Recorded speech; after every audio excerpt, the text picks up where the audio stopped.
I set out a complex pole exercise for my 18-year-old horse, and when I went out to get him, I found he had a fat leg, so I subbed in my 5-year-old, and this is how we got on. As you can see, I used poles to set out fake corners so that I'd have to ride the inside hind leg around the bend and make sure the shoulders were turning around to get through the gap. In walk, I anticipated this to be quite easy, which it was even for my 5-year-old, but in higher paces it gets quite difficult. But first and foremost, while we're warming up, we're working on our halt.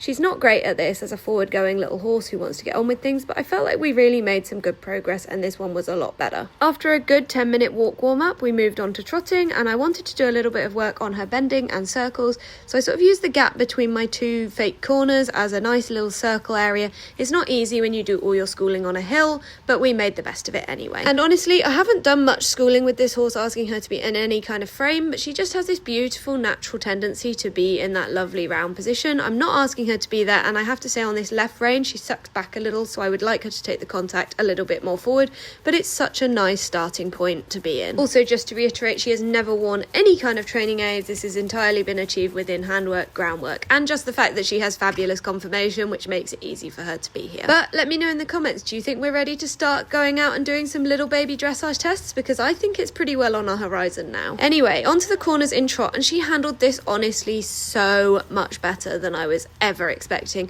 I realised that these were actually a lot tighter than I thought they were going to be when I walked them, but she really did it so well. On the right rein, it was really beautiful. On the left, she almost went a little bit shuffly to get through it, but the hill wasn't in our favour there. I was so proud of her. Onto some canter work. Again, I just wanted to do this on a nice big circle. Cantering for her is still something she's very weak at, especially trying to do it on a hill, on a big circle. As you can see, when we're coming down the hill, she struggles with it a little bit, but she tried really hard. Out of the two directions, her right canter is weaker, so I used the hill to sort of help me with the transition, but she tries very hard again. This was honestly such a rubbish day otherwise, finding out that Henry had a fat leg and was going to be off work for a little bit, so she really put a smile on my face this day. For more real life with horses and young horse training diaries, give us a follow.